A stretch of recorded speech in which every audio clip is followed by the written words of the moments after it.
বর্তমান সময়ে তথ্য প্রযুক্তি মানুষের বই পড়ার অভ্যাসে মনে হয় প্রধান বাধা হিসাবে দেখা দিচ্ছে।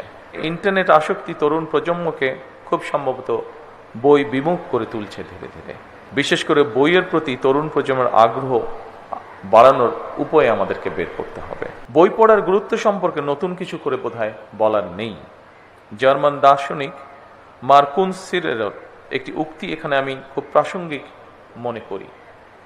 তিনি বলেছিলেন, বই ছাড়া ঘর আত্মা ছাড়া দেহের মতন।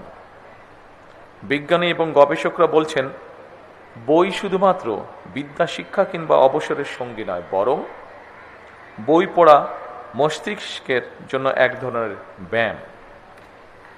সম্মানিত উপস্থিতিবৃন্দ, গবেষণায় দেখা গিয়েছে নিয়মিত বই পড়ার অভ্যাস মস্তিষ্কের কোষগুলোর মধ্যে নতুন সংযোগ তৈরি করে, যেটি মানুষের স্মৃতিশক্তি এবং জাজমেন্ট ক্ষমতা বা বিশ্লেষণী ক্ষমতা বাড়ায়। এমনকি আলজাইমার বা ডিমেনশিয়ার মতন রোগের ঝুঁকি ও ক্ষেত্র বিশেষে কমিয়ে নিয়ে আসে। তবে বর্তমান সময়ে তথ্য প্রযুক্তি মানুষের বই পড়ার অভ্যাসে মনে হয় প্রধান বাধা হিসাবে দেখা দিচ্ছে। বিশেষ করে ইন্টারনেট আসক্তি তরুণ প্রজন্মকে খুব সম্ভবত বই বিমুখ করে তুলছে ধীরে ধীরে।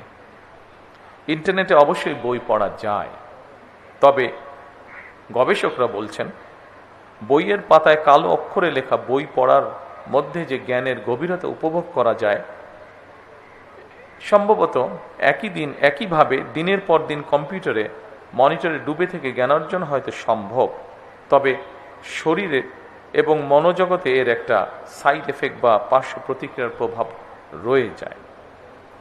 যুক্তরাজ্য কিংবা কানাডার মতন অনেক উন্নত দেশের বিশ্ববিদ্যালয়ে গবেষকরা বলছেন, ইন্টারনেট ব্যবহারের আসক্তি পড়াশোনার প্রতি শিক্ষার্থীদের আগ্রহ হারিয়ে ফেলার তীব্র ঝুঁকি তৈরি হয়েছে। সময়ের প্রেক্ষিতে জনজীবনে ইন্টারনেট হয়তো অনিবার্য অনুষঙ্গ হয়ে উঠলেও এর নেতিবাচক দিকগুলো সম্পর্কে আমাদেরকে অবশ্যই সচেতন হতে হবে। এর সম্পর্কে সচেতনতা বাড়ানো প্রয়োজন বোধ হয়। বিশেষ করে বইয়ের প্রতি তরুণ প্রজন্মের আগ্রহ বাড়ানোর উপায় আমাদেরকে বের করতে হবে।